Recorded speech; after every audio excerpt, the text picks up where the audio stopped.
మాటిస్తా ఉన్నా, రేపు 90% బెయిల్ వచ్చే అవకాశం ఉందని లాయర్లు చెప్తున్నారు.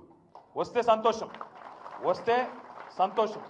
దబ్బన రాలేదనుకో నిరాశ పడకండి, నిరుత్సాహపడకండి, అయ్యో ఇట్లా అని చెప్పి ఆగం కాకండి. కొట్లాడదాం.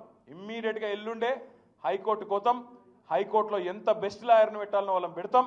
మీకోసం కొట్లాడతాం, ఇడిచిపెట్టాం, ఎక్కడి దాకైనా పోతాం. మీ విషయంలో మీరు అనుమానం పడద్దు. యాక్టరు, సినిమా యాక్టరు, ఈయన పేరు మర్చిపోయాడు. ఆయన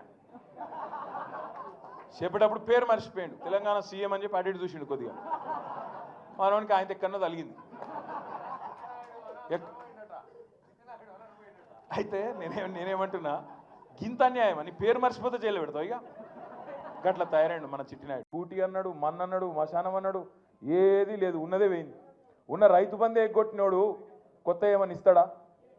ఇలా ఊరికి అమ్మతోడు చెప్తున్నా, ఇంకొకడు అయితే ఇంకొకడు రేషం ఉన్న మనిషి అయితే ప్రజలు తిట్టే తిట్లకు ఎప్పుడో చచ్చిపోతుండే.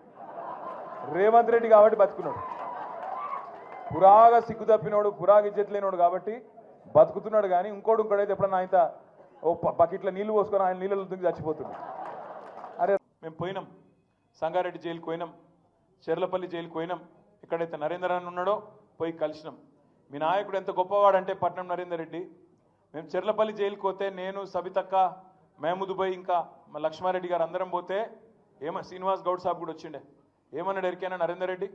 అన్నా నా గురించి విడిచిపెట్టండి అన్నా, ఆ రైతులను విడిచిపెట్టండి, రైతులను జల్దీ బయటికి తీసుకొచ్చే ప్రయత్నం చేయండి, నేను మంచిగానే ఉన్నా, నాకేం కాదు, వాళ్ళని చూసుకోండి మీరు అని చెప్పి మీ నాయకుడు పట్నం నరేందర్ రెడ్డి గారు మాకు చెప్పిండు. ఒక అంత గొప్ప నాయకుడు మీకున్నాడు, మీ కొడంగల్లా, భయపడే అక్కర్లేదు.